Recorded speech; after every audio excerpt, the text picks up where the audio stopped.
అమెరికాలో Michael Jordan అని ఒక వ్యక్తి ఉన్నాడు.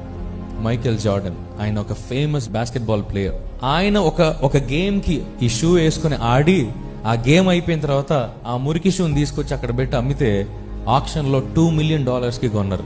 $2 million అంటే 1 మిలియన్ అంటే $10 లక్షల, అలా $20 లక్షల కొన్నారు.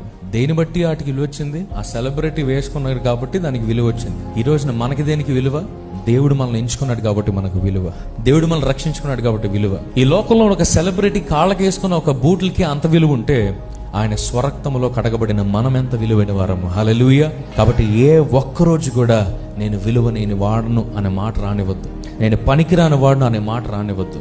నేను ఎందుకు కూడా పనికిరాను అనే మాట రానివద్దు. ఈ లోకంలో దేవుని చేత ఎంచుకోబడ్డాము అని అంటే పరలోక వారసులమని మన అర్థం. హల్లెలూయా. కాబట్టి మనందరం కూడా గట్టిగా చెప్పాల్సిన మాట, నేను విలువ కలిగిన వాడను. చెప్తామా?